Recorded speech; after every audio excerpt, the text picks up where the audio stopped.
Did you make contact with aliens? Were you taken to another planet, to a mothership? How did they communicate with... Can you tell me what they look like? Can you tell me how many of them there were? Were you given food? Injections? It's important the entire world learns of your experience. That's enough!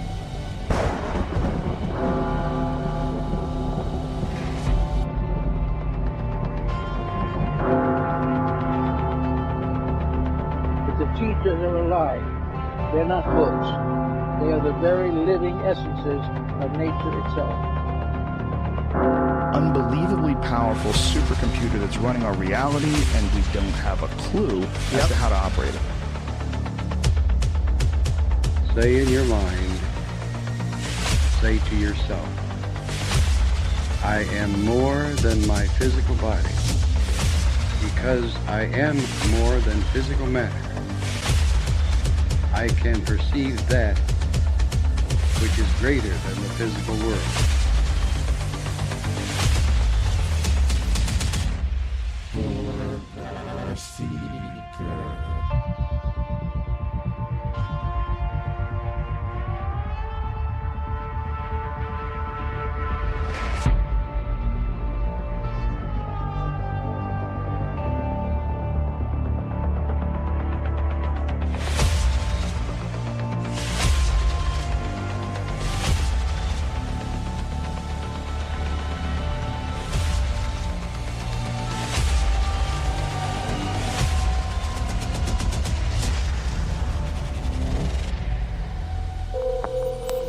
Discovery Houston, 20 seconds to LOST drift.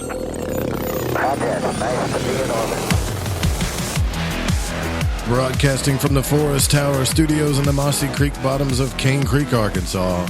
I'm Joe Roop, and this is Lighting the Void. Voices for verity in this crazy realm of polarity. Good evening. It is Wednesday, April 11th, and the night is nice and warm here in the natural state. Beautiful for sky watching. The weather is perfect here as the moon wanes on into midnight. Fire up your chakras, sync both hemispheres of your brain together, and shoot your magical beam of light through your third eye tonight with us as we peer into the void between spirituality and science. Now, this is a live show. You can catch it on thefringe.fm, lightingthevoid.com, TalkStream Live, TuneIn, Spreaker, iTunes Radio, Radio Guide FM, and more. All by proxy via the Fringe FM. Just Google The Fringe FM. Now, the TalkStream Live call to listen line is 701-719-3971. If you run out of data, you can use that line to listen to the show for any reason.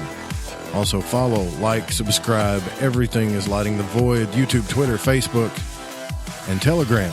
As well, you can telegram me at Joe Roop or the Fringe FM. Contact me during the show as well via email, contact@lightingthevoid. Thank you all for your reviews, your kind words, and your donations. And by the way, if you find anything of value, you can always donate to the show or the network by going to either website and hitting the donate button. We really would appreciate that. Tonight we're going to do things just a little bit different, but Jane Maya Rodriguez, Crypto Four Corners, from the Crypto Four Corners, is going to be with us tonight. And that is going to be an exciting and interesting conversation, I can assure you. We're going to talk a little bit about her experiences, J.C. Johnson, and things of that nature. So you're going to want to stick around for that. But here's what we're going to do. We're going to do something a little bit different instead of the news, because everything is about Trump nowadays and this investigation, and we're going to change it up a little bit. So I've got a surprise for you here at the first part of the show, and I think you're going to like it. What we're going to do is we're going to bring on the music behind the network, behind the show, behind it all. Space Boy, and Space Boy is with us now. And I really appreciate you coming on Lighting the Void. I believe, is this your first time being on Lighting the Void? You know, I believe so. And Joe, you should be ashamed of yourself. I am a little ashamed. I gotta admit it. I still love you, man. You're still peaches. Streets ahead in my book. Yeah, I am ashamed. But you know, I support your work, and you got a new album out, and I think it's killer. I think it's crushing right now. You can tell you. I don't know, man. I've always liked this kind of music. I used to get made fun of back in the day when I would visit like rave parties or listen to techno, but this stuff goes back into the 80s, man. It's not like a new thing. And nowadays, it's in everything, I constantly describe my music as yesterday, today, and tomorrow. It borrows from 8-bit. It borrows from the synth pop heroes of the 80s. It deals with the techno and the rave of the 90s. And so when you mix up some of the stuff you have like Daft Punk and Paul Oakenfold of today, that's what my music is. It's kind of a hybrid of just unique music, and I like to think that it stands out. And when you hear a Space Boy song, it's a Space Boy song. It's not like some knockoff of somebody else. So right, most definitely. And how many albums do you got out right now? Well, this is the 20th album, and interesting thing about this album is that this is kind of like a part one, because the next album, this album is called the beginning, or the end of the beginning, and the next album is called the beginning of the end. So it's kind of a concept idea of two albums that kind of cover many different tracks. And so as you get into this current album that I just released, it's got a lot of retro Space Boy stuff that you'll listen to and enjoy. But the next album is going to have a little bit different sound, not pretty much in the same vein, but just a little bit different when it comes to certain sounds, and probably a little bit more guitar. Well, definitely. And there's a song on there that I think is really cool. It's called Lighting the Void, and we're going to integrate that into this show. And I remember talking to you about it and working on it with you and kind of going back and forth. And you said, yeah, I'll put a little bit more spin on it. And you got in there and you put a killer solo, man. You're really getting down on that thing. I think it's a great track. It was a real joy to make that song because, it's funny is that when I'm making something for somebody, I really want it to be unique and special. And, things like, like John Polk. I did the theme song for his show, and it was special. It was tailor made. When I was working for you, Something Good, I just had this raw energy, and Lighting the Void is, the music is what screamed out when I started putting it all together, and it is one of my favorite tracks off this album. Yeah, I like it too, and it sounds good. It's catchy. It grows on you, and that's the beautiful thing about it. But what I really like to do when I listen to your music is when there's only two things I'll listen to when I'm riding. That's Lon Milo Duquette's music and yours. If I go on a long trip, it's definitely traveling music for sure. It kind of gets you in some good nostalgia going.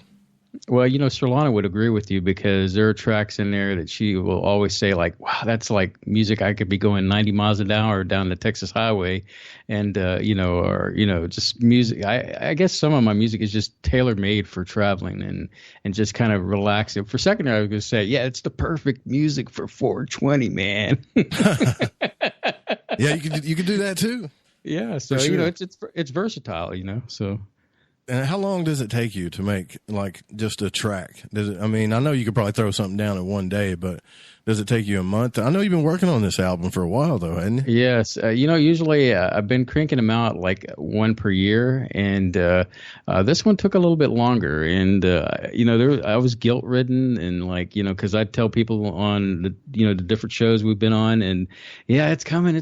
Trust me, it'll be there. And, life gets chaotic, like for example, we're heading to Comic Palooza this year, and going to be promoting that. And, I'm like between my day job and doing that, and it's just it was hard. And so finally I just broke down and I sat down and just, okay, I'm going to finish this. I'm going to start putting it together, and it was good. But as far as to answer your question, some songs can take me, I could do a song in 30 minutes because it just it just comes to me. But then there are songs where through the course of a year, I'll write different parts, and I say, okay, that loop sounds great, but I don't have any more energy to put into it. So I'm going to go on to something else because I'm feeling something else.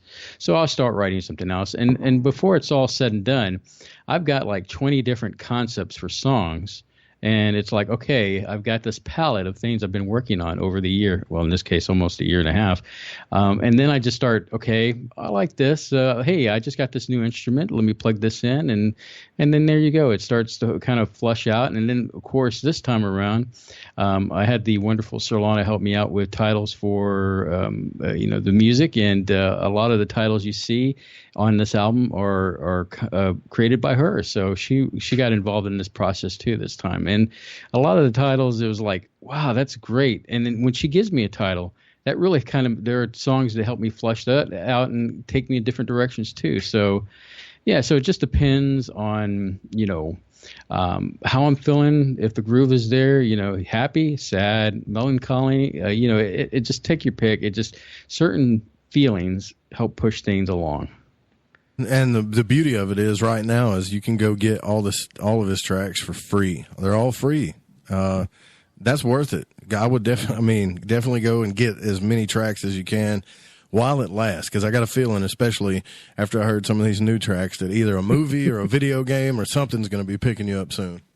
Well, I'm glad you brought that up, Joe, because, I guess it was fairly recent on my last album, Unique Technique, that I decided, you know what, I'm going to go ahead and release this free to the masses. And I start thinking about this. It's like, hey, who doesn't like making money, right? I mean, I have a product. It can be successful. I could pitch it and sell it and make money off of it. But I think my concept and my idea since I've gotten older is that it's not about the money. I want to be recognized for my works of my art. And, and if somebody wants to come along and pay me on the back end, like, for a movie or something like that, I can work with them. But the people, the masses, the people who enjoy music, that is what really kind of struck it in my mind that, why don't you just give the music away and the rest will follow? And as I've been doing this now, that all the music that's on spaceboymusic.com is free. If it's there, you can download the whole album. And I can't remember how many albums are there. It's not my full completed works, but I think it's like 8 albums or something like that. But still, 8 albums worth of free music. I mean, you can't beat that with a stick. And Solana is actually producing behind the scenes and saying funny stuff. But anyway, I'm sorry. But anyway, that's the point I got was that I wanted people I wanted to share the music and get recognized for what I do. Because I write. It's prolific. I can't say that word either. Yeah, it's a tongue tie. Well, it's been a long day, so please forgive me, Joe. No, but it's anyway, all right. at the long end of the stick here is that so I said, download it, share it, enjoy it, but most of all, play it loud. And that's my concept now is that if you like music, well, I do, and then you should too. Download it free. And you can't, where else are you going to get some free music like this? Right. And it's notable too. I mean, obviously everybody's heard Fade to Black soundtrack that came from the guy that's talking right now. And this stuff is, I wish I could do. I hit you up on Messenger talking about, oh, man, I'm trying to figure this out, using all these different softwares because I was trying to make this music and I couldn't do it. Like, you make it look easy. But another thing I wanted to mention too is you're a paranormal guy too. You got your own radio shows and you're in the same field as this. And I think that your music kind of helps tie it all together as well. Well, that's one of the main things is, if I could speak on that, is that when I was doing the music, I was kind of getting burnt out, to be honest with you. And all of a sudden, Dark Matter Radio Network, I hope I could say that name, sure. Is that they started, this guy named Jimmy Church came on the air. And I was like, wow, this guy's great. I think this guy's going to go places. And, I was one of the first, hardcore show listeners and got involved and I redid his original theme music and he thought that was just great. And they played it for a while and he decided to update it. And he came to me and said, hey, can you update the music? And of course, now the latest song that he's still been using is the Fade to Black theme song, Fate or Not One. And so, it's been a great journey with that. But I guess why I bring up Jimmy is that it sparked like a thing in me, like, well, I could probably do that, get behind a mic, talk about things that I like to talk about, history, fringe science, gaming, music, pop culture, technology. I think I'm an interesting guy. And then I wrote my wife into this, and she gives me the eyeball every chance that she gets, but that makes for good conversation on the airwaves. So it revitalized what I like to do, music, but it also gave me a new outlet to try something new. And it's been a great marriage between the music and the broadcasting part. And you also do a show, you do Space Boy Universe on Saturday nights on Space Boy. You have your own network. Yep, the SBU network. And then I think it gets replayed also on, Paranormal UK Radio? Yeah, on Tuesday nights on PAUK Radio Network. Right. And then you got Data Bytes, which is on Spreaker, and we play that every Sunday on the Fringe FM. I got to tell you, listening to you and Solana banter back and forth about subjects is awesome. And it's really informative, too. That show you guys did about the dark web, that was one of the most informative shows I've ever heard.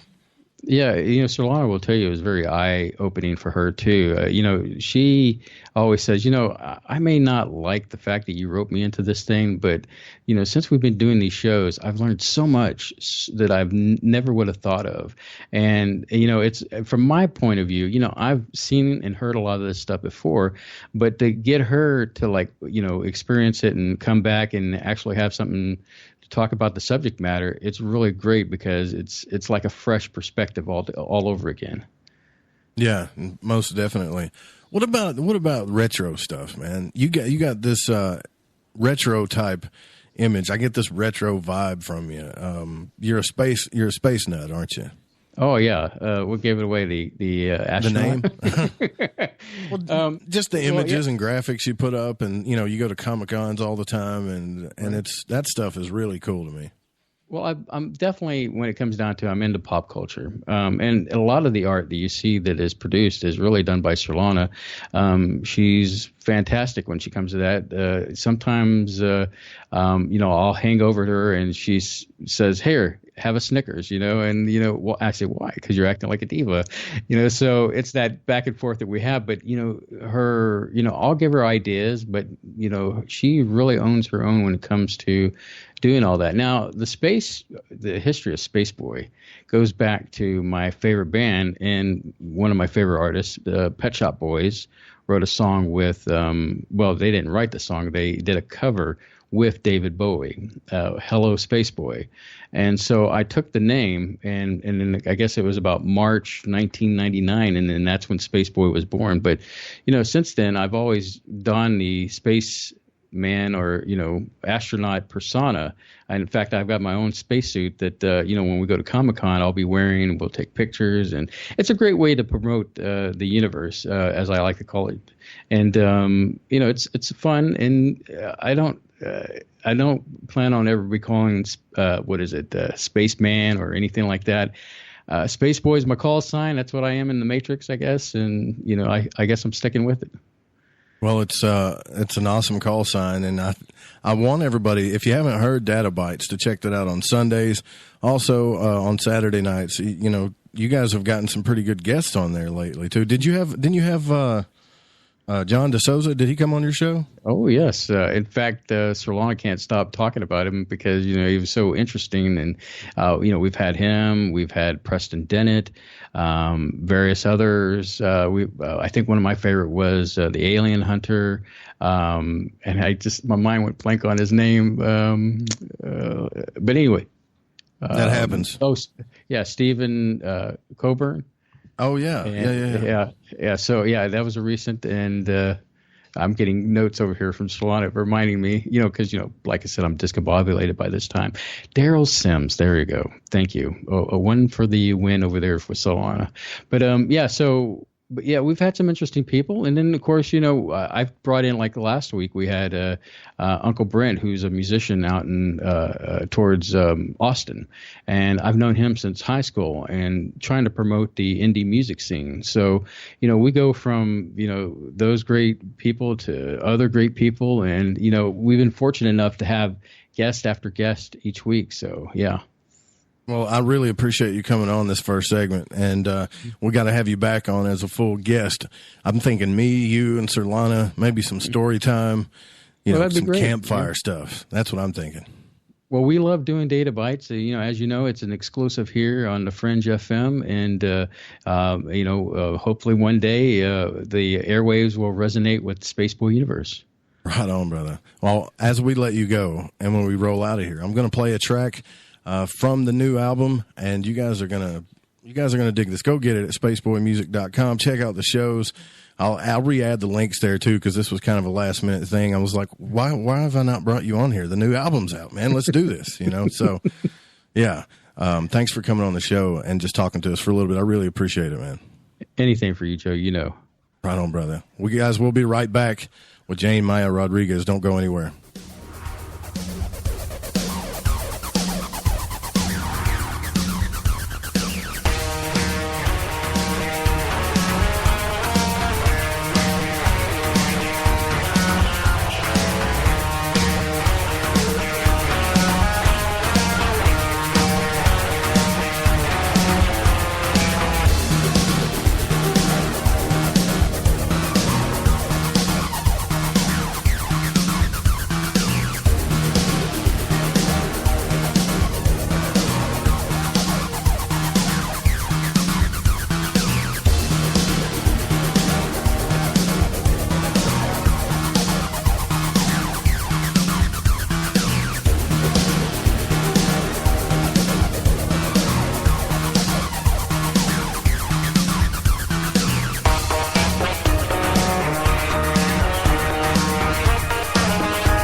Joseph Roop is your host. Pull back the blinds and uncover the truth. This is Lighting the Void Radio.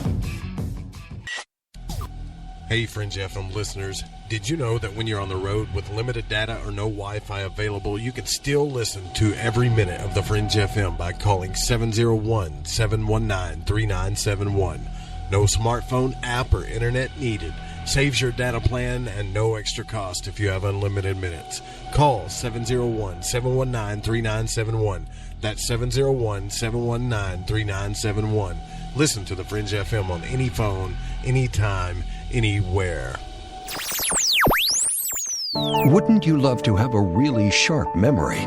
More than ever before, people of all ages are struggling with memory problems and brain fog. Whether your poor memory is age-related or due to the effects of chronic stress, you can now improve your memory while reducing stress with the dietary supplement Calm and Clever. That's right, you get 2 products rolled into one. Some ingredients in Calm and Clever enhance memory and help retain newly learned information more effectively, while other ingredients in Calm and Clever reduce stress by maintaining healthy levels of the stress hormone cortisol. Calm and Clever was created by scientist Kurt Hendricks, a principal investigator in 2 NIH-funded studies on Alzheimer's disease. To sharpen your mind and feel calm and centered, try Calm and Clever for 2 months. You'll love the way you feel and think. To order Calm and Clever, call 1-800-728-9948 or visit calmandclever.com. 1-800-728-9948 or calmandclever.com. You're listening to Lighting the Void Radio with Joseph Roop. Stay up to date right now, lightingthevoid.com.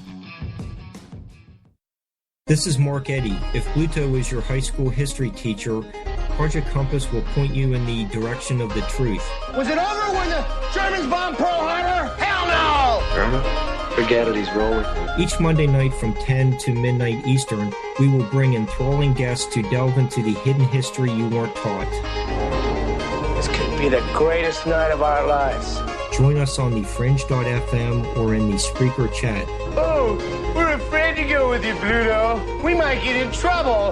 Follow us on Twitter at Project Compass or email us at projectcompass.show@gmail.com. I think this situation absolutely requires really futile and stupid gesture be done on somebody's part. We're just the guys to do it. Class is in session with Project Compass right here on the Fringe FM.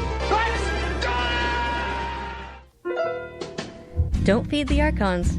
Feed ducks instead. And listen to Shift Happens on the Fringe FM. Fridays, 7 to 9 p.m. Pacific. Cortana out. Quack.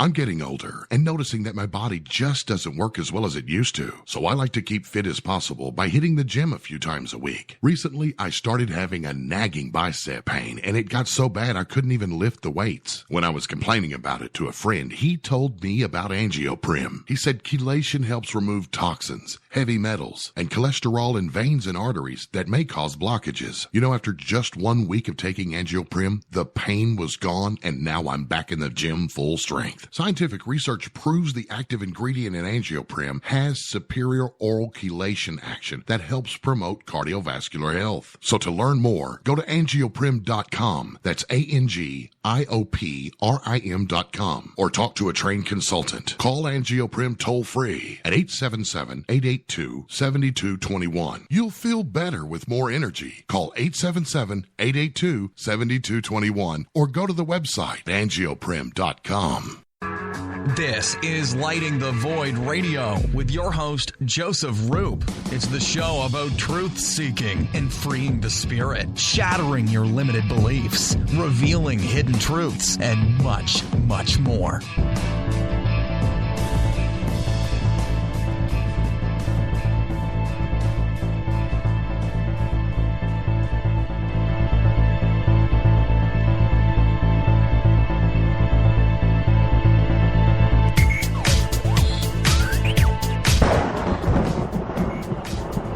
Welcome back to Lighting the Void.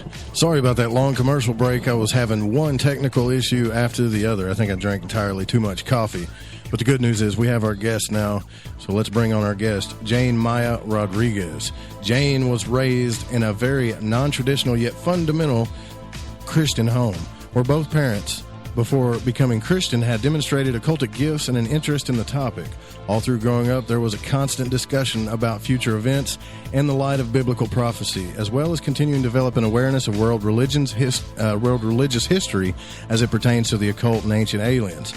Now, always coming around full circle to see that these topics were indeed explained and expounded upon in the Bible and apocryphal books such as the Book of Enoch and the Book of Jasher. She had a constant influx of pastors and authors who replaced what used to be shamans in her father's case and witches and professors of metaphysics in her mother's. She explains that her father was born in Mexico in a family of mixed ethnicity, Apache and Mexican. Her dad's dad was all Apache. However, when he passed away in Mexico sometime shortly thereafter, there was an invitation for a shaman to come stay with her father's family. He would never discuss too many details about that time, but from what she does know, there was a great deal of knowledge and spirits imparted. Now, if you fast forward into her college years, she began to write for the paper, and now and then Jane would submit editorials, and they were always published. Later, after she graduated with an associate's in art degree, she was hired as a full-time staff writer for a local newspaper. And even though she had no experience, they liked her a lot. They liked her writing style, and she was given a very wonderful opportunity. She's also a professional saxophonist and a vocalist, and performed in groups including Ministry, and currently in Fats Domino's Nephews band. Through her childhood, though, she dove deep into research on all things supernatural, occult, cryptozoological, UFO, and the like, with just a few publications here and there. Now, she remembers, if you guys remember the legendary J.C. Johnson, she remembers very well how she first met J.C. She admired his work, and after finding of Mott's existence on Facebook, that's where she discovered J.C. Johnson. Now, these two were the top researchers for Jane because of their views were very similar, especially as it pertained to the Bible. It was their use of historical data, scripture, data in the field, and the employment of their employment of the scientific method that was wonderful for her. One day, Jane posted something on W.M. Mott's wall on Facebook and tagged JC in the comments section, and the rest is history.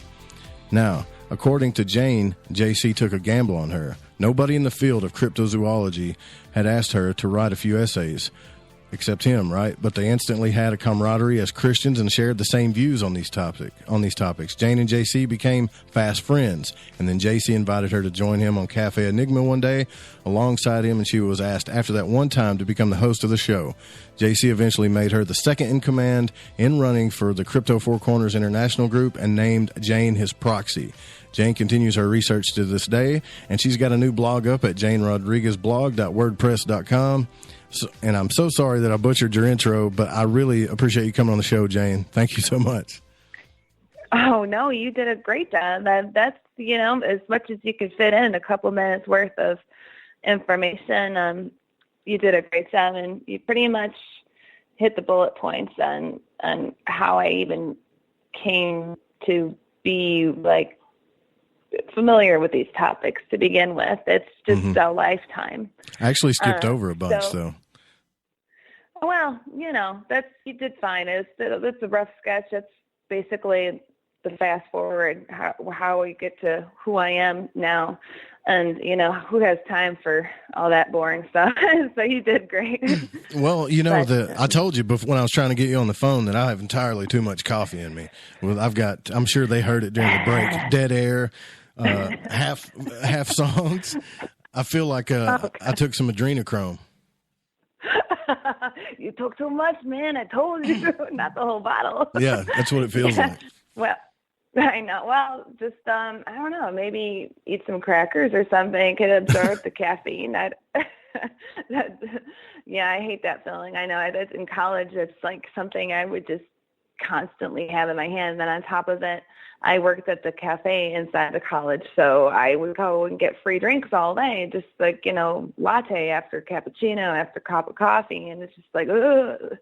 And now I'm completely hopelessly addicted to it. If I miss one day without coffee, I get a pounding headache. So here we are. Well, luckily they say it's healthy for us now. I know their opinion goes back and forth. They can never make up their mind, but if it's made by God, darn it, I think it's good enough for me. It comes from the earth. All we do is roast it and grind it and drink too much of it. Well, I think we have a lot in common, except that cryptozoology is kind of a new thing for me. And J.C. Johnson, obviously, big name in that field, and has done incredible research, and unfortunately passed away recently. And I'm sure, a lot of us are still getting over that. I'm sure especially you, since you guys were friends.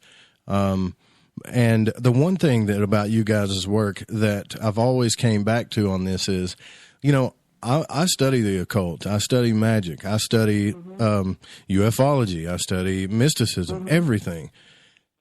And like you said on your YouTube channel, when you get down to the root of things, there's a big question there that I guess people have to it seems like people have to kind of make a decision here.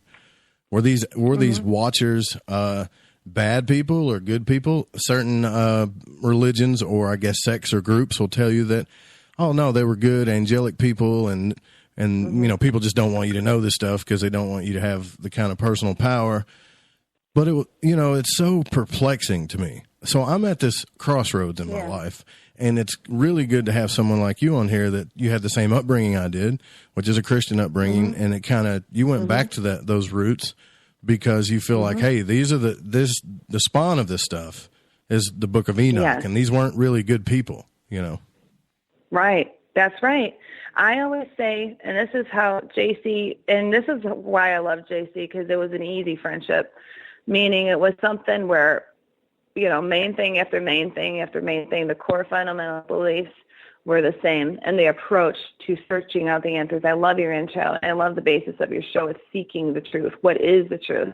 Well, in my mind and in JC's mind, and logic would dictate that to solve any problem, one must ask what the root of it is. And if you can identify the root, if you can identify the root question, you get, from there, you can build up to find the answers that are closest to the truth as you can ascertain, you know. From there, it's like medicine, where you're not treating the symptoms with drugs or pills. You're not managing the pain or, you know, just treating the symptoms. You're treating the illness itself. You're treating the cause of what's causing the pain, what's causing the symptoms, and that's not traditional Western medicine either most of the time. So in order to find the answers that you were posing, to the questions you were posing, one must take a non-traditional response to how mainstream science and history and, you know, I don't know if you're familiar with the work of Michael Cremo at all, but he has, I would fully recommend that you delve right into him, because this is a secular man now, but he full frontal attack on all of the establishment, archaeology, pretty much,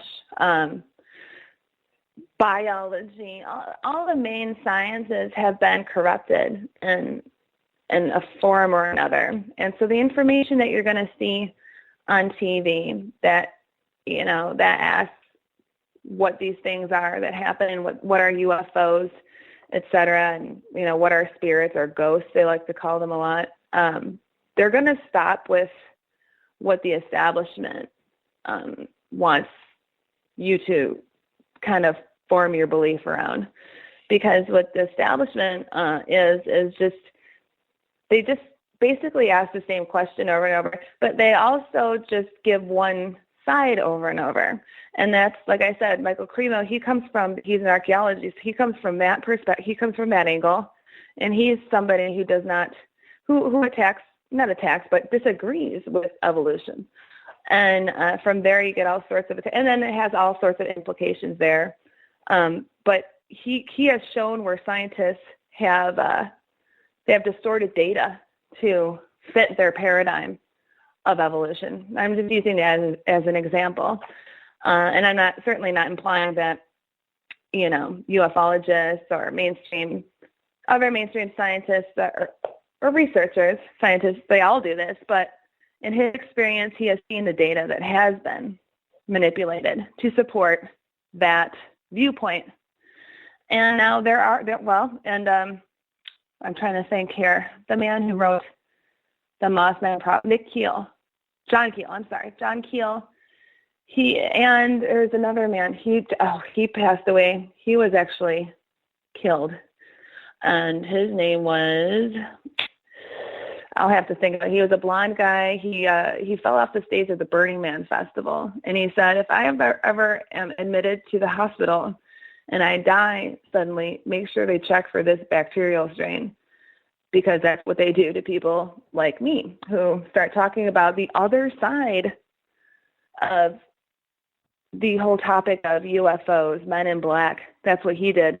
The Men in Black, he took it to a different kind of perspective altogether. He's like, that's what they do to people like me. And sure enough, when he did pass away from a broken leg, from just falling off the stage of Burning Man Festival, well, he was admitted for a broken leg and he passed away. It was for that bacteria that he, kind of warned people to look out for. So all that being said, if that is true, if they purposefully cover up just another opinion, if they want to kind of like dissuade the public from even hearing another side of things, and now I'm talking about the ancient alien thing, if they're not going to even really address or elucidate on the topic of the ancient aliens being the fallen angels who, in Genesis 6:4, they were watching the women basically, and these are the angels that already fell. And you know what? And I'm not even sure if there's some that didn't fall yet, but maybe their curiosity got the best of them. But they wanted to be physical. They wanted to have that experience with physicality, and it's always a preoccupation with sex too. And that's another thing altogether, because that's a part of being physical that they have and also ties in with creation too, because if you think about it, the ability to create a whole new human life is something that's really, to me, godlike. But anyway, so you get the word watchers from when these angels started mating with human women. And this is Genesis 6:4, like I said, and their offspring were the men of renown, like Hercules, the Epic of Gilgamesh. They were giants, they were godlike men and women, titans, and they had the technology of what we would refer to as aliens. Now, and this is something that when I first heard that very first introductory interview I heard on a radio show, William Michael Mann, never heard about him before. I just happened to stumble upon him. He was mentioning all these other stories about, UFO encounters back 200, 300 years ago, where the technology is usually just a little bit ahead of the time. It's not something, it's adjusted for the time period. So he was using an example of there was a whole army. King was I forget the exact geolocation and historical reference point, but I can go back and find it. But basically what happened, the people who were battling out in this open field, this open area, saw a wooden ship in the sky with oars. It wasn't a flying saucer. It was something like that. So it's just something adjusted for that time period. So basically, all that being said, why would they just want to enforce and just kind of be a cheerleader for one perspective? No, it's got to be ancient aliens. They're the ones who spawned us. Panspermia, they're the ones who are our overlords, because we're just messing everything up here on planet Earth. So, of course we deserve all, the things that are going to happen to us. And, we're just a slave race, blah, blah, blah, whatever. You have to ask yourself why. And when you do, you have to, where do you start? Where do you go from there? Like, why do they just want to enforce this one opinion?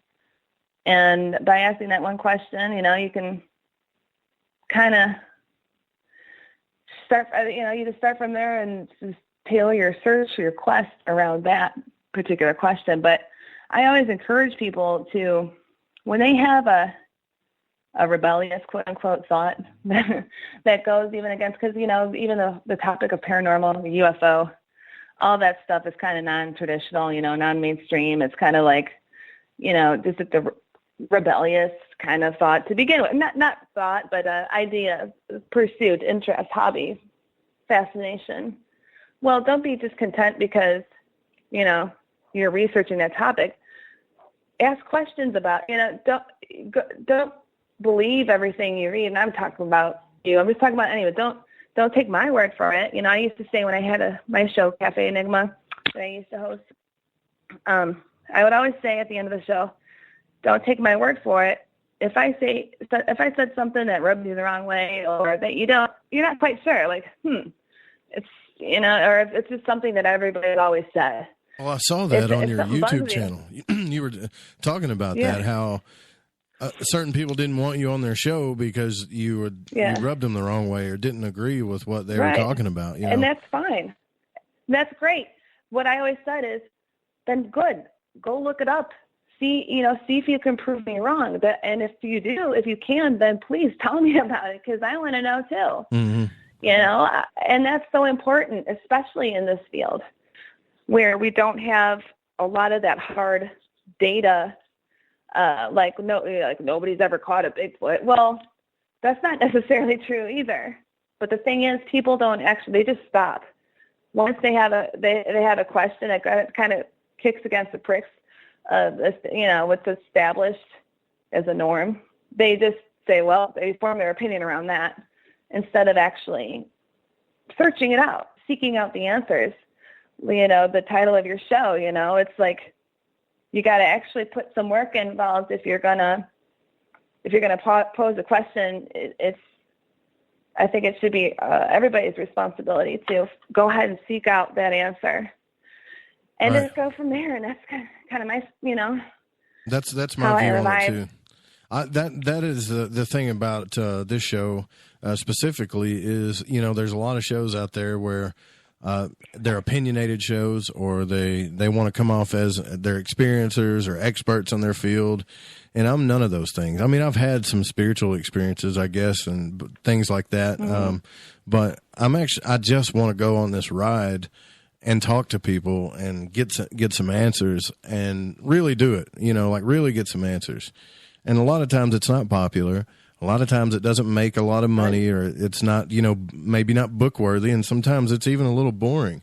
But to find the truth behind ufology, aliens, astral travel, all of these things, cryptozoology, to get some real answers is a great thing, And I think we can, I think definitely JC was all about that as well. Oh, yeah.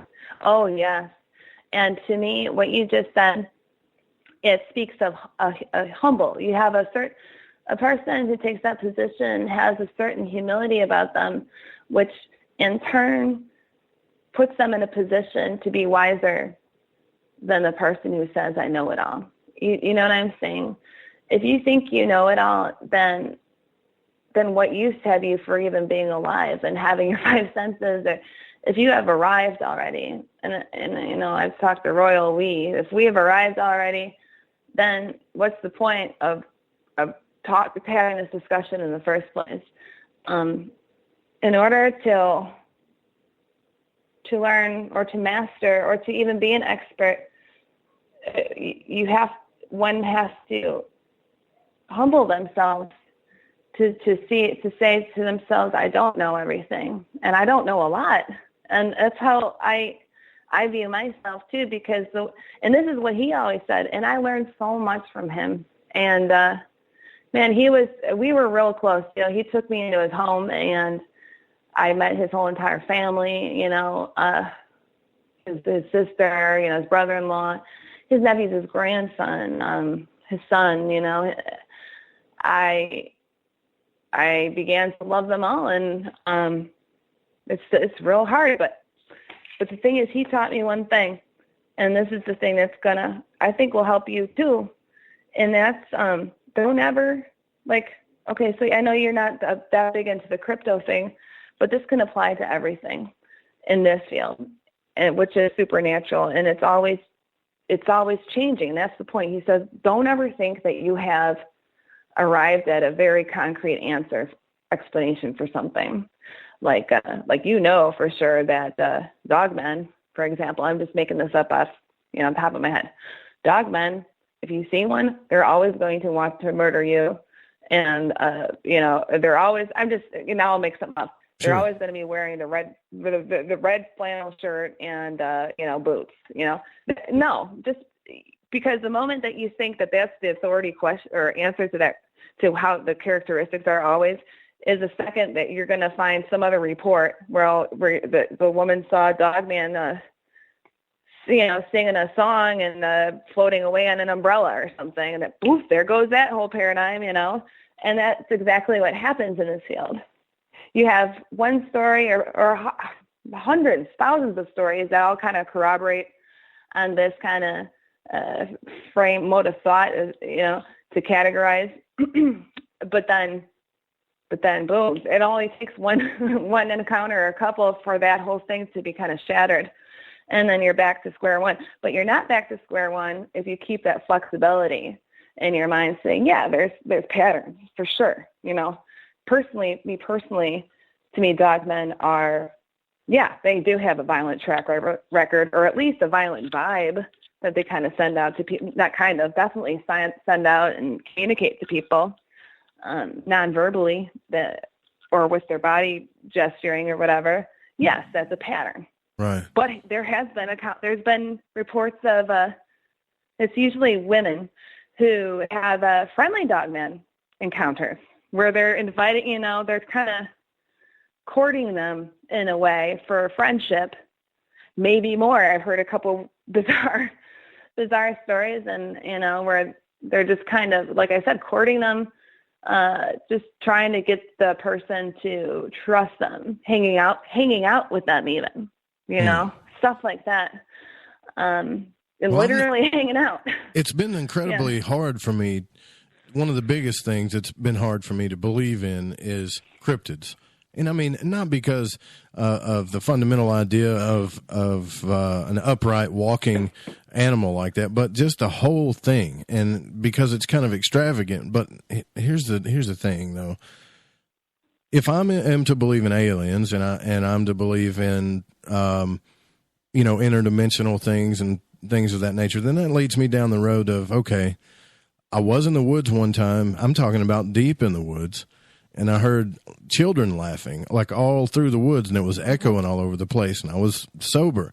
What the hell was that? If that's, and it scared it scared the hell out of me. But if that's real, then what else could be real? And I've talked to people like Dark Waters, who's going to be on Spaced Out Radio tonight. And, he's talked to all kinds of people that have had all these stories. And I think a lot of times it's because we ourselves don't have these experiences ever. We've never had them, that we just can't believe in it. But if you look at that compared to the rest of the world, your experience isn't that big, Right. You're narrowing your actual life experience if you take that position, because you're already making up your mind, which makes you less observant, because when and if something actually does happen around you, you're not going to even be aware of it. Not only that, I'm not talking about, and again, it's a generic you. I'm not saying you specifically. Yeah. When a person slams the door shut on a concept or an idea, it's doing them a huge disservice. Well, it's awesome, and it's perfectly healthy, and it's a good thing to be questioning. That's what I did when I came back to Christianity. I had already... Listen, man, I had read the Satanic Bible. I had practiced witchcraft. I had, with great success. I had, I read hard. I have all these books still, some of which I got rid of a lot of them. But my point is, I was questioning. You have to question something. You have to employ logic. It even says that in the Bible. Come, let us reason together. And that's God saying that. Let's reason, use logic and think about it here. To me, that's healthy. But to slam the door shut, you're already just limiting your experience potential and experience just right now by just not letting yourself entertain the idea, or have the opportunity for it to be proven either way. And that's also a sign of the things that you have said, describe yourself, show great intelligence, because it's a teachable person who's able to learn more. You know what I'm saying? Like, if you're able to have your mind open up enough to hear all sides of the argument, all sides, and then take it in and then weigh it out for yourself, you're seeking out answers, and you don't have a bias. And that's what the true spirit of science is. It's not this bias BS where it's all got to be, it must be ancient aliens. It's got to be, what is it, the oh gosh, the Sumerian tablets, you know, it's got to be that. It's only that. Or what else would it be? You know, well, you got to look it up. You got to seek it out. But you've got to do that, you know. And as far as the cryptids, now, to be totally honest, you know, I've read all topics and invested time in research and all you name it, paranormal stuff. But cryptozoology was one of the things that it's like, yes, I researched it, but was it something I researched as much as, say, UFOs or spirits? Probably more than UFOs, less than spirits. But then I met William Michael, or J.C. Johnson via William Michael Mott, and then I really, really got more heavily into it. And here's the thing: my dad and mom have both had cryptid encounters, and I wasn't the one who's seen these things, you know. And so, like you said, it wasn't like, oh, I have a real avid, like, real raging curiosity, because I never personally had seen anything up to that point. I did up after to that meeting point. JC. So have you seen anything now, though, or up to this point? Yeah, up to that point. After meeting JC, hell yeah, I did. That was the first time I met him. He actually called him. He called him. He had the ability. I have never met a single soul, and I'm not bragging here, because Lord knows I'm like you, man. I'm not the authority on anything. Like, I'm not an expert. If people sometimes describe me as an expert of this and that, but I don't view myself as one. So here's the thing. It's like, when I was practicing witchcraft, you know, I was rebelling against God. And that's my view on it. You know, other people, that's what their religion is, you know, that's why we live in America. That's totally fine. That's your thing. But to me, I was real, like I said, I had the talent for it, I guess, or the bloodline. I don't know, but I was able to, and I still can. And JC JC's like, that's not a good idea. And I'm like, I know. But I had an ability to call spirits. And I remember my ex-husband, before we were married, you know, he was a doubter. And he would kind of like poke fun at me or whatever. I called one for him, and it came. And so it's something that I always was able to do. And I assumed that people could do that, you know, because I was a kid when I started messing around that way. But but as far as I could tell, I was the only one that I ever met that could actually, like, say, if you want a spirit to show up, okay, I'll make it happen, and then it happens, right? So, and I did that, you know, kind of recently while he was alive, on a location here, you know, but it wasn't to invoke it. It was just so I could click a picture of it, and I did, but whatever. And I have those pictures, so that's kind of interesting, but that's, again, it's something that I shouldn't be doing. But anyway, so the first time I meet him, we're filming that 48 Hours in Lycanland thing. He calls it 48 Hours. It's on his YouTube channel. It's on mine too. But the first night, he's like, he knew that they were hanging around Bigfoot, and we're on location. And we're actually spending the night there. And that ended up being a totally wild night. And I was on that big Kunda show. You spent the night out in the woods hunting for Bigfoot? No, this was Dogman and Bigfoot, and there was a bit of everything that night. There was some witchcraft going on, big time, and there was some Dogman and things going on. It was like the Blair Witch Project on acid, basically. And Bigfoot, he went out on the trail before JD, his son, and I went back out where we earlier had recon, and he just did his thing, man. He called out in his JC way, and his son is not like us, you know. He's a military. He's deployed in Iraq, I believe, or Afghanistan when he flew home to his father's funeral. He's like, he's a military guy. He's kind of by the book, and he's like, he told me, he's like, Jane, this isn't my thing. Oh. Respectfully, I don't believe in this crap. Until I reminded him, you know what, you saw the demons on the camera, right? He's like, oh, yeah. Wow. But anyway, he saw the Bigfoot with us. So he called out, JC called out to him. And this guy, this Bigfoot, it's so weird when you see it, man, because it's like, wait a minute, I'm not at the zoo. That's not a gorilla. That's a man. Or no, wait a minute, it's not a man. It just walked up. It was behind this small pine tree. I'll tell you what. It was as big as the pine tree. Real quick, we're going to take our break. I don't want to go into that before break. And we're going to take our break. I want to talk about this, what you're talking about now as we go into break. And then, talk about some of the advice that JC gave you and a little bit more stuff about the Crypto Four Corners. You guys don't go anywhere. We'll be right back with Jane Maya Rodriguez.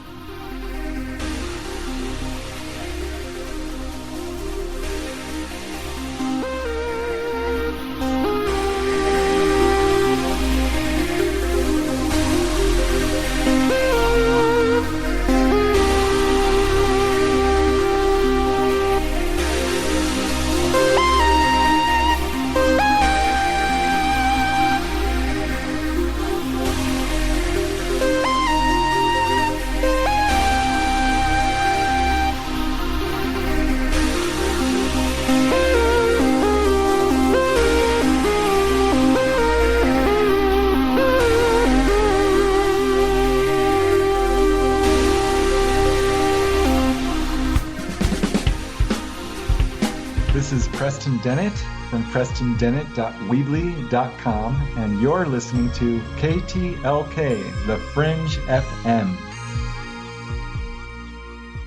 Come own the night with us. Hi there, this is Dave Scott, host of Spaced Out Radio.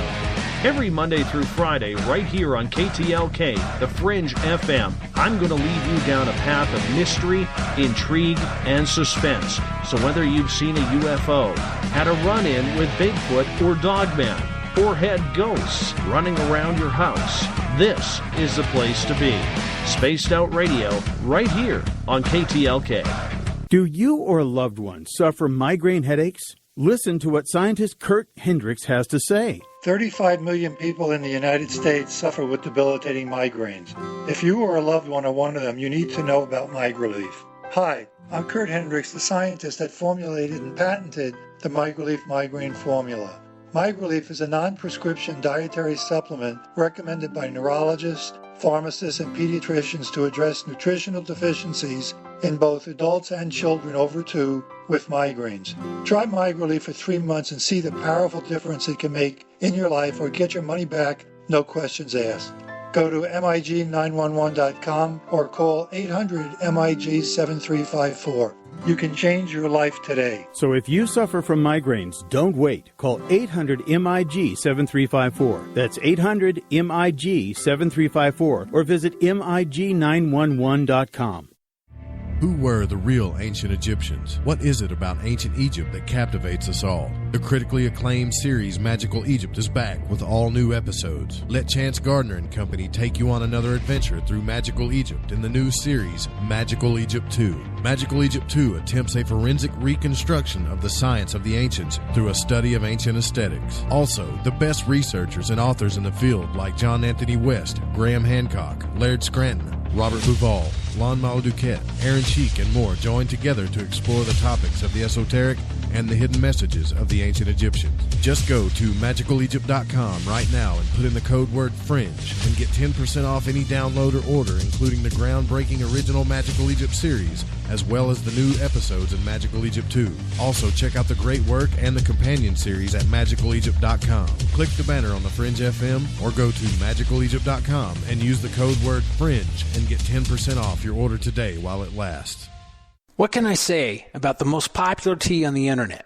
And what do customers say about Life Change Tea at GetTheTea.com? A lot. But by federal law, we at GetTheTea.com cannot make claims to how this product can enhance your health. We cannot even post our testimonies without being in compliance. So how do we get past the hump? Try our products at GetTheTea.com and see for yourself. You can send us a testimony, but we just can't post it. Bummer. Our products are GMO-free and organic. We pride ourselves in being the best we can be, and we urge you to take charge of your health. We're 11 years strong, and many of our customers have shared their successes with friends and family. Protect your colon. Log on to getthetea.com. That's getthetea.com. Getthetea.com. Getthetea.com. So, you love talk radio? Then you'll love TalkStreamLive.com. TalkStream Live is always on, 24/7, with the best streaming talk shows. Find your favorite talkers and discover some new ones. It's free, readily available online or on mobile with any smartphone or tablet. Finding your favorite talk shows all in one place has gotten a whole lot easier. Just go to TalkStreamLive.com. Be sure to download the free apps from Google Play or the iTunes App Store. We are still getting strange on Sundays. Hey everyone, it's me, Dave Cruz, host of Beyond the Strange Radio, letting you know we're on live Sunday nights right here on the Fringe FM. The Strange Sunday saga continues live at 5 p.m. Pacific, 8 p.m. Eastern. Listen on thefringe.fm or at beyondthestrange.com. Again, that's Sunday nights, 5 p.m. Pacific. See you there.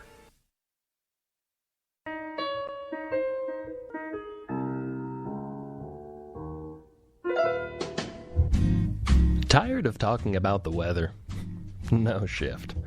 Well, Shift Happens is here to fulfill your desires as you reach that point in life where you crave tantalizing conversation about reality, ufology, the occult, and the conspiracies within, while simultaneously finding yourself desperately in need of your very own theme music, which we've got plenty of that too. So be sure to tune in to Shift Happens every Friday night from 7 to 9 Pacific, right here on the Fringe FM. Because the weather sucks, and you need some theme music.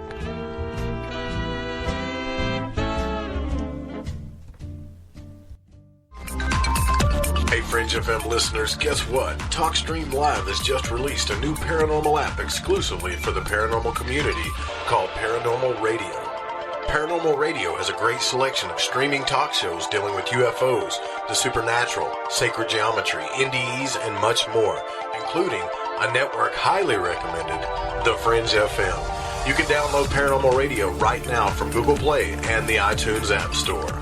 Hey, this check is wrong. I worked a holiday and 7 hours of overtime. Not getting paid correctly is a real pain. It could also hurt our boss if our company provides out-of-compliance checks. That's right, construction companies doing business with the government can get fined, or officials of the companies can go to jail if the checks aren't right. It's a law. The Davis-Bacon Act has 30 compliance issues for every check, but there is an easy way for construction companies to be in compliance. EMARS offers Compliant Client, a web-based system that finds and corrects all 30 of the possible out-of-compliance check issues. Users of Compliant Client report an 80% savings in time and money. Running a weekly payroll usually takes about 5 minutes. All 15,000 plus clients of EMARS have never had a legal compliance issue. Plus, they sleep better on check day. Contact EMARS at emarsinc.com or call 480-595-0466. This is Lighting the Void Radio with your host, Joseph Roop. It's the show about truth-seeking and freeing the spirit, shattering your limited beliefs, revealing hidden truths, and much, much more.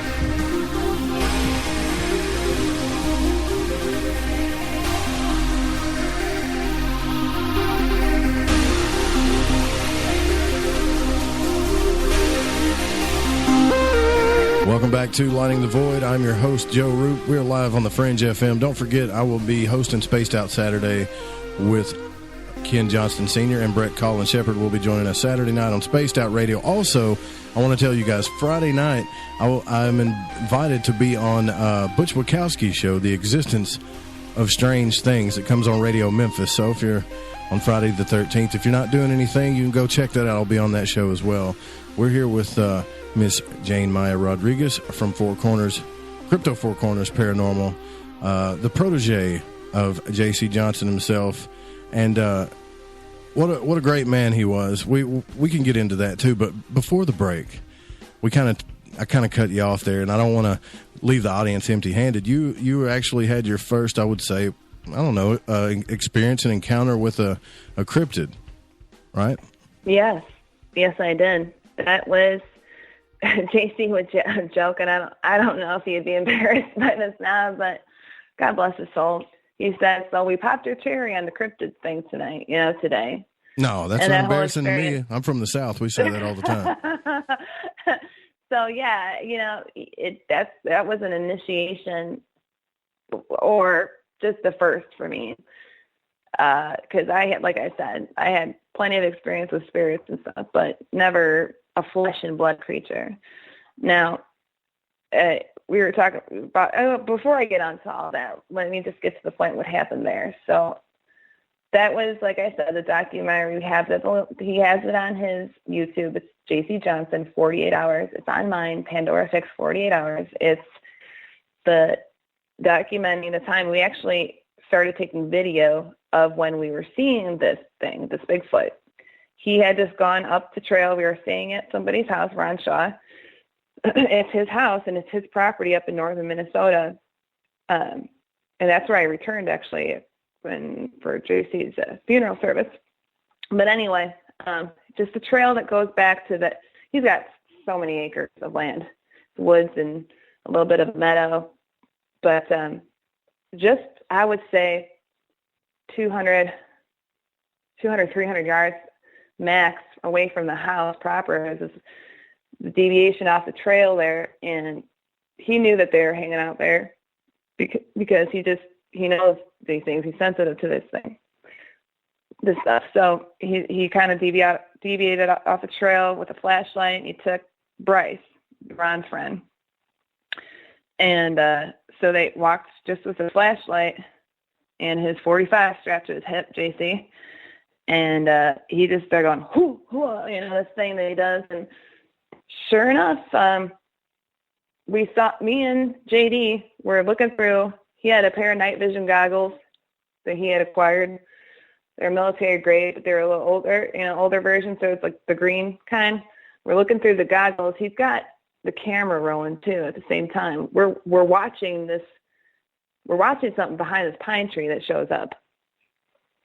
And like I started saying, it's like your mind is not equipped to see something like that suddenly, or even like at all, because your mind is kind of racing at that moment. Like these thoughts were coming to my head, like, wait a minute, like, and I'm not at the zoo, right? Like stuff like the zoo, like, who is that? Is that a guy in a suit? Let me tell you something. Try to rationalize it. Real quick, you saying your mind is not equipped for seeing something like that, that's an understatement. First off, you're talking about night vision goggles, which I'm already jealous of. I want to be able to use them. I mean, you're getting to do all this cool stuff. JC calls up on using however he calls it, and your mind is not. And by the way, somebody veered off the trail. That's never a good thing. That's how horror movies start. Don't veer from the trail, well, right? He did it intentionally. That was the purpose, was to document this stuff. There's so much going on in that property, and specifically that night, it would take like 2 shows to adequately. And I had been, I guess, I've been on other shows to talk about that night specifically, because there's so much going on. And but he intentionally walked off that trail. He wanted to call it in, and he did. And you know what? My mind isn't equipped. Nobody's mind really is, because you can think about it all you want and say, yeah, I want to see one, or, I've seen spirits and ghosts or whatever you want to call them before. So, okay, that's crazy, but that's one category. We're talking about something that's physical, that's flesh and blood, and that's standing there in front of you. And it's like not something that's widely accepted, right? The mainstream media doesn't say, yes, Bigfoot exists. No. I'm a researcher too, and I believed in it beforehand. But when it's actually there and you can see it with these cool night vision goggles, you're still thinking, and you're just blown away. You're just like, wait a minute, that is it. the thing had its head was like connected to its shoulders, like in a big V, like a trapezoid. There's no neck, you know. The thing is like, I don't know, 7-8 feet tall. It's behind a pine tree. I thought it was like a baby pine tree. I go back there later, and it's tall, and it was like the same size practically as it, but he was hiding behind it, kind of peeking around. He was adjusting his body. First, we saw he was hiding behind it from JC and Bryce, and they were about, shoot. What do you mean he was adjusting his body? He is like 50. They were 50 yards away. What he was doing, he was hiding behind the pine tree, standing there. So he, you know how like you stand to the side to make yourself thinner, and then kind of peek around, like when you're standing like by a corner or something, you're kind of flat. You want, or like a skinny object or a skinny tree, you kind of want to make yourself vertical, or however you say, like sure, yeah. Profile. So okay, so he could creep around JC because the Bigfoot didn't know we were looking at him with night vision. He was he was preoccupied with JC and Bryce with the flashlight, so he was more worried about hiding from them, if you understand what I'm saying. So he was making himself thin from that perspective, but to our perspective, we saw him full flat on, like as if he was standing facing us, if you catch my drift. Right. So we were standing parallel to him, and he didn't know we were looking right. He didn't know he was caught on full frontal. Maybe back, I don't know, but either way, we saw his whole profile. And then he would change it the other way. So where he was standing full flat, peeking around him with his face, you know, facing them, JC and Bryce. And then we'd get the vertical, you know, the other perspective. So that's what I mean. But yeah, we were standing there watching him. And then he's like, we were standing there. You can hear me going, oh my gosh, JD, that's it. Oh my God, I can't believe we're seeing this. Like, you see it, right? And he's like, yeah. And eventually, I don't know how many minutes, 5. It just seemed to me it stretched on for an eternity. And I'm all excited. You can hear me just going in the background. Oh. It didn't seem threatening to you or anything? It didn't seem like that one did not. Mm-mm. Nope. And I'm very sensitive to things like that. And aside from that, cryptids have been known to emanate emotion and intention very strongly. There's a thing called it's a sound, infrasound, which lions use and stuff, and whales.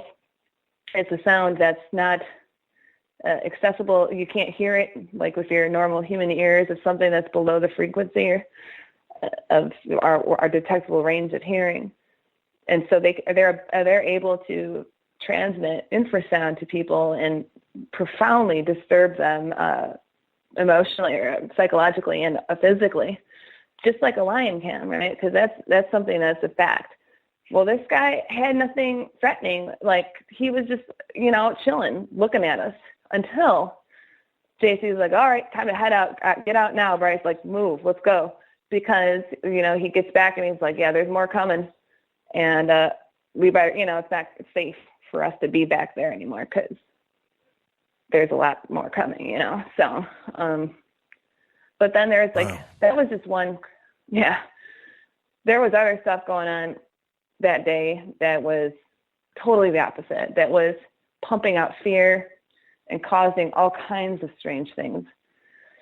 And that was how I broke my cryptid sharing, because that was just the beginning of the evening. It later got to be really intense, because like I said, that was a friendly individual, at least appearing to be friendly. There's no threat perceived by him, but the other things that happened, the other creatures or whatever, were definitely transmitting or causing intense fear that I've never felt before. It was a different kind of fear. So when you say a different kind of fear, was it more like did you feel that fight or flight syndrome deal, or was it more of like you're in awe type of fear? Oh no, it was beyond fight or flight. It's, I'm going to die any second. It was, I guess, fight or flight. Yeah. I was so scared that I was like, this, I'm going to die if I don't get out of here, type of thing. But JD, his son, was like, he's been in combat So he knows how to handle that fear. I've never been in combat. I actually have had some pretty crazy experiences, non-cryptid related, that I'm familiar with. You know, I've been on a flight for life helicopter ride before, thinking I might die, you know. So that is a kind of shocking trauma thing that I've had that feeling before, medically related, but not like that. So he had to get me, kind of rein me in, because he had like an M4 with, not an M4, he had I think an AK-47, a pistol and stuff, and I had my 45. I had a 45 and a shotgun behind me, you know, because JC dubbed me Shotgun Girl, so that's what I am. But I had my weapon drawn, and I was thinking these things were going to come in through the windshield, because some stuff started happening that was so intense, that was so that caused so much fear, that physically there were physical things happening. You know what I mean? So, yeah, that's, and you know, I don't. When I get that scared, I've never had like that before. Like a metallic, weird, funny metallic taste in my mouth when I get that scared. That's what happens to me physically. Many people have reported that. Yeah, that's something that I've heard a lot, actually. But this was like, you know, we had already done a daytime reconnaissance to check out the area. We had already seen some very large canine footprints and some other disturbances. We've seen because he'd seen the owner of the property and his parents and his grandparents. It's been in the family for generations. His grandmother saw an upright walking canine in the property. This man who lives there contends with it all the time. He sees them. It's like a giant laboratory for cryptids, basically, right? Because they're out there. And so JD, like I said, is a logical man. He doesn't necessarily, quote unquote, believe in this crap. So that's what he says, you know. But however, when we did some daytime recon, he had already been there a year prior, almost to the day, which is kind of weird. It wasn't planned out to be that way, but we had seen some evidence, and it was spooky. The thing is, it's like we're out there and we're finding like something that looks like somebody made a structure to stay in.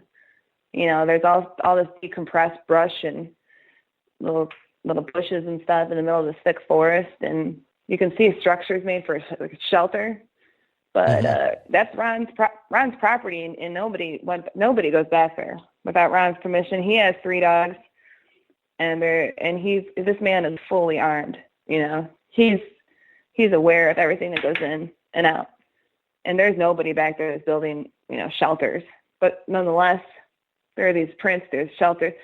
We were in the forest, and the forest was alive with sound of birds and, you know, just animals. And I mean, it was just squirrels. You can hear chattering. But while we were walking, like 4 separate times, the forest fell completely dead, silent, not one freaking sound other than our heartbeats and our breaths. And that's when he would tell me to take a knee. Like when he's out doing a military recon, you take, you know, when there's a perceived potential threat, you make yourself smaller, you take a knee, you assess with your, he was teaching me these things too. Because the forest was kept on going silent like that, it was alarming. So we would take a knee, we would breathe through our nose, observe with our senses, any information that we can to indicate why there's a deviation from the norm. And man, that was scary.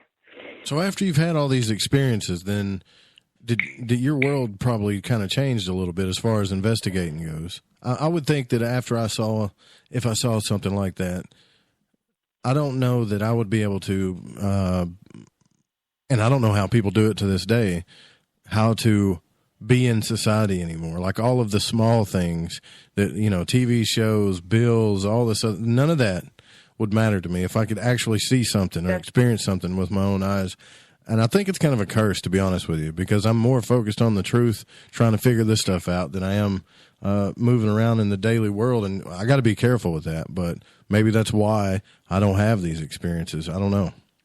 No, you're speaking like I do, because I do. That's how I approach. That's how I've always been in, in this world, was like how you described. Like, to me, that other side is there. It's real. I have seen the spirits. My parents have always talked about these things as if, I grew up thinking that it was a normal thing. You know what I mean? Because when you're a kid and you're around all that stuff all the time, you're hearing it, you think that everybody does, right? Because that shapes your worldview completely. So I already felt somewhat like, like a spiritual, like the metaphysical, like I'm on a different plane kind of thing. But that's only like a fifth of the story of what happened. Seeing that Bigfoot, I later on did see the ears of a dog man. That's all I'm saying. We were being chased by one. The whole landscape, things that were happening, his car wouldn't work all of a sudden. We're trying to get the hell out of there, and he's pressing the gas pedal, and it won't go. My phone stopped, like all the batteries started getting drained out of it. He saw something that scared him, that he described later as little Asian looking beings. What? Through the night. But I mean, there's so much. Yes, it's like, and I call it Blair Witchy, because like we had just been there 4 hours prior on this one wide path, and all of a sudden it's flooded. Like, there's no hills there. There was no rain. There was no rain for days and days. There's no local farmer with the irrigation. There's nothing like that. And like, we heard something slapping their bumper. Like, all these things. I got back home. When I got back home, I would say I had some PTSD for sure. Like, it didn't even fully hit me, like, until I realized, like, until I had some quiet time. I remember calling my friend and just like on the phone, just kind of like crying, because like it all kind of just hit me at once, like the reality of what happened. It was paradigm shifting.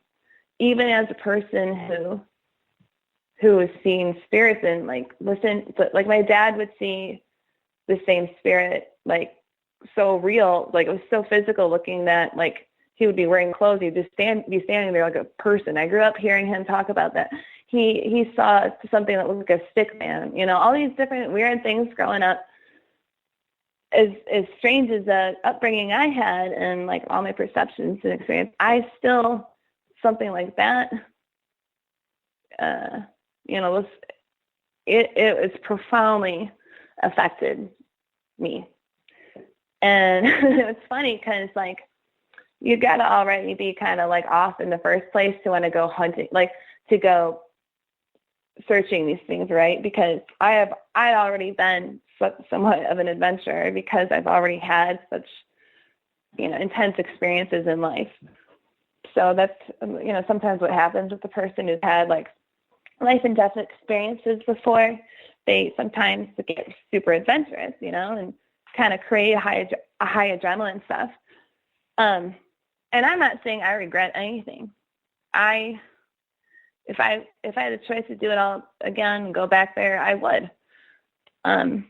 Because I believe that all these experiences, like I'm going to use it all, whether good or bad. And I'm talking about straight across the board in my life. I'm going to use them all. I'm going to twist it around to be used for good. Because if anything, if like say the Bible prophecy is true, that men's hearts will fail them for fear of what they see coming upon the earth, coming out of the earth. And they're talking about, some pretty strange things, like these locust army with like heads of a man and that shoot up poison and kill people. They're talking about creatures that are given the authority to kill 1/5 of all humanity on the planet.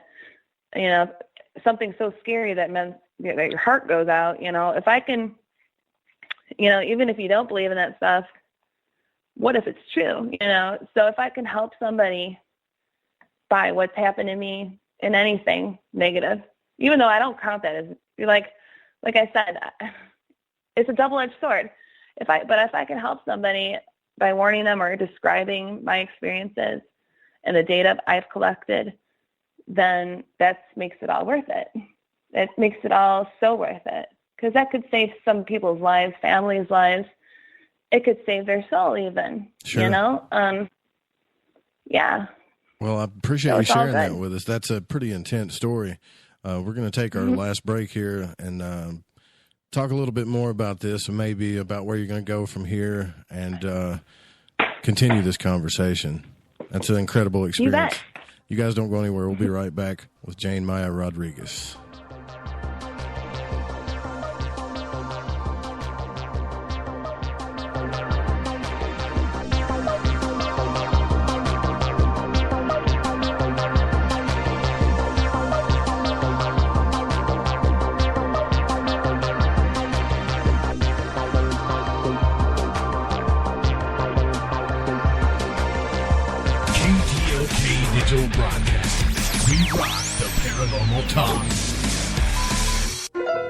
Kids, don't drink and park. Accidents cause people. This has been a PSA brought to you by your friends at Shift Happens and The Fringe FM.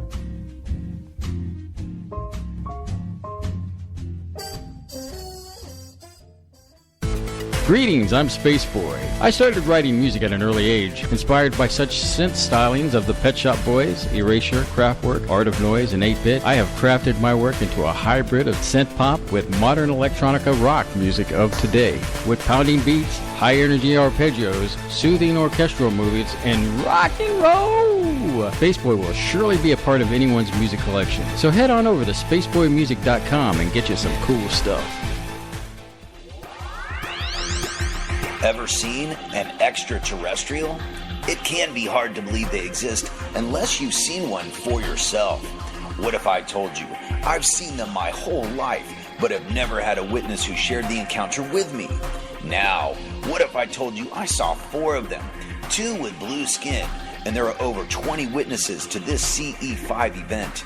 My new book, The Blue Beings, Visitation at the UFO Conference, documents actual accounts from real witnesses, many of which have gone on record to attest to this otherworldly reality. Be a part of the quantum paradigm shift that is taking place right now. Go to johnpolkmedia.com to get your copy of The Blue Beings, Visitation at the UFO Conference, on sale right now at johnpolkmedia.com. That's JOHNPOLK media.com. Hey, it's Grace. Can we talk about something serious for a minute? Your age. Getting old has its perks. But remember, being a few years younger, you know, your hair was thicker, you didn't have so many wrinkles, that extra weight wasn't haunting you, and you just felt better. Well, we can't turn back the clocks and go back 10 or 15 years, but you can start feeling and looking 10 or 15 years younger with Nature's Youth RSF. It's a doctor-formulated daily supplement that helps your body maintain its peak performance and fight the aging process. Imagine sleeping better, looking better, and feeling better. See how Nature's Youth RSF has helped thousands of people just like you at nature'syouth.com. nature'syouth.com. Imagine how it will feel when your family and friends are asking you what you did to look so good. Your secret will be Nature's Youth RSF. It's time to start looking better and feeling better. Learn more and order your Nature's Youth RSF at nature'syouth.com. That's nature'syouth.com. That's Nature's Youth. Are you intrigued by Paranormal Talk Radio? You'll love the new Paranormal Radio app from TalkStream Live. You'll find a great selection of talk shows covering UFOs, ghosts, strange phenomena, and much more. Download the Paranormal Radio app now and start listening to the very best in paranormal talk entertainment, including the network you're listening to right now. The Paranormal Radio app, free in Google Play and the iOS App Store. Hi, this is Ryan Gable, host of the Secret Teachings radio show. If you are interested in ancient knowledge and hidden mysteries, as well as a unique and balanced perspective on conspiracies, symbols, and the occult, then join me every Saturday, Sunday, and Wednesday at 1 p.m. Pacific Standard Time, 4 p.m. Eastern, right here on The Fringe. So, you love talk radio? Then you'll love TalkStreamLive.com. TalkStream Live is always on, 24/7 with the best streaming talk shows. Find your favorite talkers and discover some new ones. It's free, readily available online or on mobile with any smartphone or tablet. Finding your favorite talk shows all in one place has gotten a whole lot easier. Just go to TalkStreamLive.com. Be sure to download the free apps from Google Play or the iTunes App Store. Are you intrigued by Paranormal Talk Radio? You'll love the new Paranormal Radio app from TalkStream Live. You'll find a great selection of talk shows covering UFOs, ghosts, strange phenomena, and much more. Download the Paranormal Radio app now and start listening to the very best in paranormal talk entertainment, including the network you're listening to right now, the Paranormal Radio app, free in Google Play and the iOS App Store.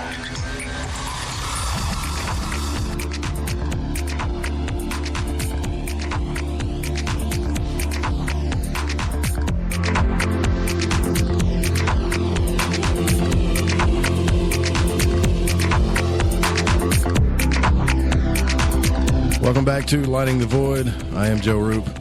We are here with Crypto Four Corners, Jane Maya Rodriguez.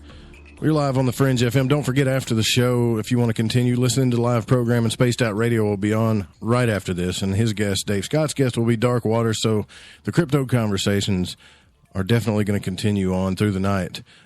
Jane was giving us some information about some of the experiences you had, and I know now that you've actually... I guess had some run-ins with Linda Godfrey. You're getting deep into this crypto stuff now. Like I was telling you, I just told you there's a break, and I'll say it to the audience. Even though you're telling me this stuff, and even though it scares me to hear these things, for validation, I still want to go see it. Isn't that weird? Isn't that messed up how our minds are? Like, no, you don't want to go see all that stuff. Yes, I do. Yeah, it is. And it's something that I had to actively corral myself. I still do, because there's a good curiosity that kind of drives humanity towards making discoveries and breakthroughs that help humanity, and it requires that kind of pioneering bravery spirit, where it's like, we'll venture into the unknown void. Consider how the United States was founded by Europeans. You know how scary that would be, to go into an unknown continent with all your possessions, everything you had saved up in your whole life as an adult, as a human, and take your family along with you into an unknown land, those unknown animals, unknown people. How much bravery that required, to go across an ocean to do that. That is where we come from, that kind of spirit. And that is why we're doing this now, I think, too. Now, where you get into trouble sometimes is where you're dabbling in with the spirit side, which these cryptids undeniably have a side that is supernatural, that goes into another dimension altogether. Not the physical one either, you know what I mean? Did JC ever tell you why he got involved with this stuff in the first place, though? I've always wondered that about him. What got him involved with it? Yeah, that's a very good question. And in fact, I'm intending on making a documentary that addresses that whole thing, the genesis, the beginning of what launched Crypto Four Corners and that whole thing. Well, he had grown up in northern Minnesota, and then later in life moved to Utah, Four Corners region. He lived with the Navajo for 20 some years. But from when he was living in northern Minnesota, because I went with him, that's where his whole family, mm-hmm. is. And they got farms and all this huge property. And, well, he was taking me down some of these roads, and he was describing him as a kid, just like some of the things he's seen on that particular road. And I have it on one of my phones. I took the video of him just talking, and he was describing a large winged humanoid thing that he saw on that road one day. So I think he always had experiences, for a long time as a child.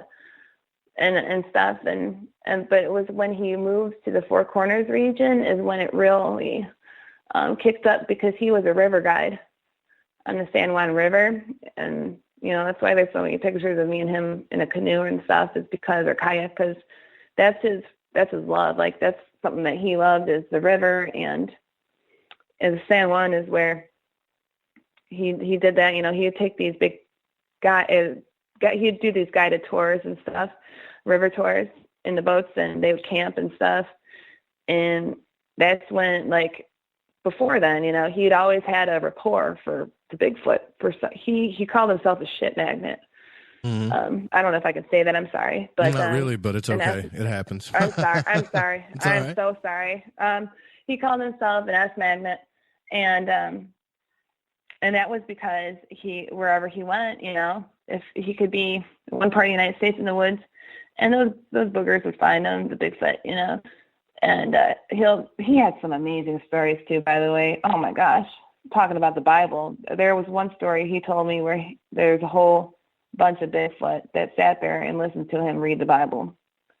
Wow. Now, and so it was just experience after experience, and it was when he was working as that tour guide, or the river guide, I'm sorry, that they were found, there would be regular time, they would regularly, like, interact with him when there was a whole bunch of people camping there with him, and that were, like, not aware of this going on.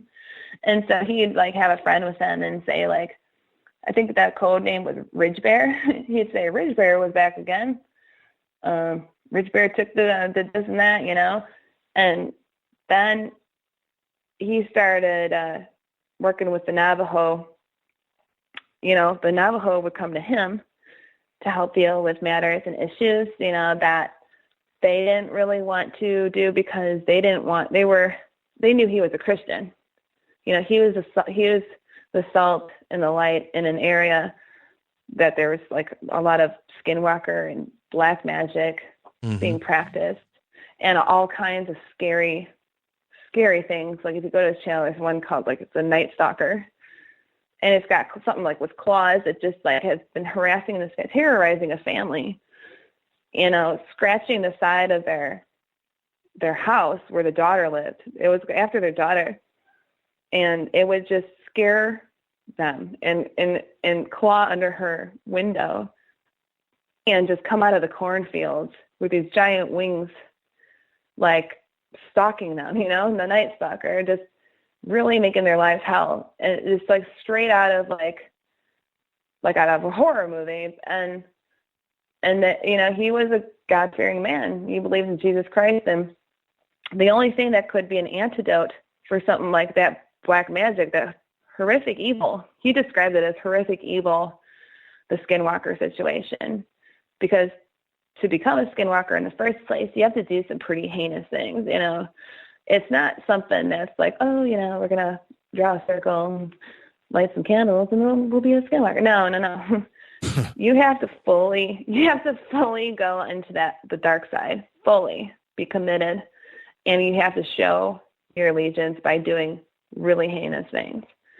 And that was what he was up against. It was like a whole vibe. It was an oppression, and he really helped out. He was, him and Chief Dan Chief Dan, God bless his soul, he is still with us, fighting to this day. We still have these people that are here promoting goodness and truth and light and love, and so do you think that they were just attracted to something? There was something about JC, maybe that when he was around, these things would come around. Yes, absolutely. And let me tell you something else, man. It seems to me like when you have a person like that, if there was other people that had like even a little bit of that kind of natural magnetism, like does the activity really just start to just go off. Like I noticed that just growing up as a kid. Like I remember when I was doing stupid stuff, like messing around with the Ouija board.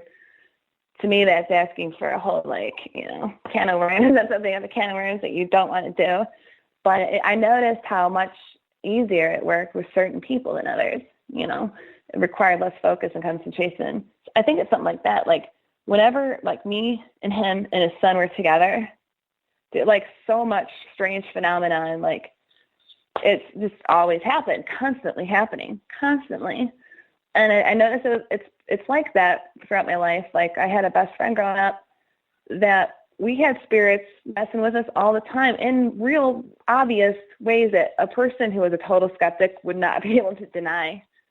Like, yes, that's happening. I can see it. I can hear it, you know, type of thing. Like the craft type stuff? Yeah, only we weren't even, like, doing anything. We were just hanging out, you know, just being 18-year-old girls or 12-year-olds. Like, I knew her, like, most of my life, you know, so. But, yes, we did eventually end up doing some stuff, you know, like that. But even before, but not. We were just hanging out, and, you know, there's been times where it's like we heard somebody breaking in the house, you know, we saw the door jiggling, you know, we saw the doorknob and everything shaking, and called the cops. I ran upstairs to hide and everything. We got a candlestick ready to defend our lives, and it was snowing, you know, and I called the cops came, and he's like, there's no footprints here. You know, there's nobody that came here. He just looked at us as like a couple 18-year-old girls that are just like, you know, whatever, freaking themselves out. But like, you know, we went downstairs to the basement, and we were making bread in a bread machine, and it was like unplugged and flipped upside down on the other side of the room, you know, type stuff. So like, and that's just one example of hundreds of stories. But yeah, like, so like when I go out with Linda Godfrey too, for example, I just saw her a couple of weeks ago, and we were on a, you know, kind of a local location. We saw some like structures, you know, they're undeniably built by something with hands and like, a mind that can. Like braided trees and brush, or you mean like more than that? Yeah. More than that, we saw like a circular. We saw trees that were twisted, you know, like young trees that that were twisted, that were manually twisted. Now, no man that I know of has the strength to twist a tree, a living tree like that. You know, who has the strength to twist a tree around? I'd like to think that I don't would, know it. But I don't. No, but I don't. Right, exactly. And then there is this like structure that was shaped like a circle. It bent these limbs connected it to other limbs on the bottom of the ground, and they put them in like these notches and used tension somehow to make a circle in the middle of the deep woods. And we saw we heard, you know, we did the tree knocking thing. We got reports back right away. We got some answers. I saw these weird clear blobs moving out of this corner of my eye all the time. Like we would do like the tree thing or whatever, and right away we'd get an answer. It was almost like they anticipated us or something. Like it was so soon after. It's like, how did they know we were going to do that? Like it's like there was either they're standing there ready or they knew that we were going to do it. Either way, but right around that time, like it would be like a couple seconds later or moments later, I'd see like something out of the corner of my eye on the top, like in the trees, like above us, but it was like clear and moving. And like sometimes I'd see like a pale pastel, like blue light too. So what is your theory on, I mean, as far as all this stuff goes, I mean, as many things and as many experiences you've had, surely it can't all be evil, right? I mean, what I'm trying to ask is, do you have more questions than you do answers now that you went down this road? I do have some answers that are defined by what I believe are defined by the creator of the universe. And the reason why I can confidently say that it's him or it who declared these things is because I have seen how it all corroborates itself within the Bible. For example, the book of Enoch was written thousands of years before Jesus Christ ever walked the planet, but it prophesies his walk in the earth. it describes the fall of these angels on Mount Hermon. And then it further goes into detail how they were teaching women, specifically witchcraft and the mixing of herbs for potions and secrets of metaphysics and science. And it says that in the book of Enoch. Okay, so, and then it's later corroborated by other authors later on in the Old Testament. So my point is, it's like after seeing all of that evidence for being something that I can rely upon for information as an explanation, I can say this. Since Jesus was the Son of God, I believe, who learned from the Jewish way, which was they believed the Old Testament, and that's where they was learned about the spirits and stuff. Well, and the fallen angels and all that. Well, he said to test the spirits. Jesus said, test all spirits to see whether or not they're of me, because some masquerade as creatures of light, but they are not. And that's the thing. Most people stop when they have an experience like, oh, I saw my dead grandma, and she said, this and this and that, and she makes me wonder, like, maybe we all go to Pleiades, or maybe stuff like that. Like, well, is that really your grandma, or maybe it's something called a familiar spirit that's acting like your grandma? So you follow this rabbit trail that goes off some other direction. You could say the same thing about UFOs and aliens. So you're saying that, I know that verse you're talking about. You're saying that, yeah. My dad used to tell me that too, test the spirit. And I would say, well, how, I'd ask my father, well, how do I do that? And he said, well, the only way that the spirit would know is you have to ask the spirit, did Jesus Christ walk in the flesh? Right. Yes, I was like, okay, well, is that really going to work? Well, I can tell you in my younger years, I had some questions and did ask that question, and you can tell whatever feeling you were having would go away. But if it was truth the spirit was right, you would definitely know it. You'd start crying or breaking down, and I never did understand all that back then. I just was doing what my dad told me to do, Yes, and absolutely there are encounters. And here's the verse. It says, dear friends, do not believe every spirit, but test the spirits to see whether they are from God, because many false prophets have gone out into the world. This is how you can recognize the Spirit of God. Every spirit that acknowledges that Jesus Christ has come in the flesh is from God. So there you go. And there's absolutely good angels and good spirits that, there's, if you're a Christian, of the Father, Son, Holy Spirit. Well, there's a spirit that's imparted. And you can tell, by that very thing. And there's absolutely is real. That is true and real. Now, it's interesting, I always seen spirits as orbs or like curtains of light, right? My whole life. Always seen them that way. My mom too, right? My dad sees them differently. But on that side of the family, I see them like that. Well, it's interesting to me that I'll be out in the field, I'll have interaction with something that is flesh and blood, but then is also fits that's being a categorization of something that is spirit, ephemeral, if that's the right word, typical ghosty type stuff. Well, here's the thing. If you go into the Old Testament, where it's Sodom and Gomorrah, right before Sodom and Gomorrah was destroyed, there was angels that came, to warn this specific family about the destruction that was going to come. Well, they ate meals with them. Right. How else is it? They had to be physical. So if, the Bible also corroborates the fact that, Bigfoot, people seen Bigfoot coming out of UFOs, people seen Bigfoot turn translucent or vice versa, you know what I mean?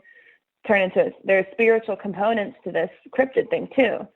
But hey, that's also corroborated in the Bible too, because there's no other, if an angel is an angel and is an invisible entity that goes to, the second or third heaven, what the Bible describes as another dimension.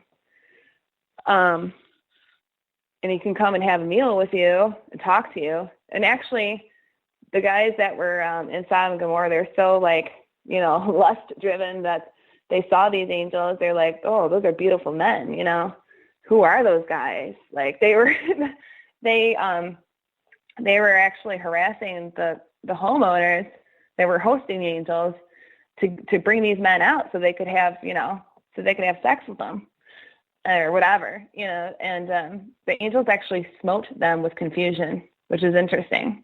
That's pretty cool. Which is Jedi mind stuff right there. And that's also something that Bigfoot does, right? There's stories where, like, so many stories where Bigfoot, like, people are like, man, I just all of a sudden just wanted to wander off the trail.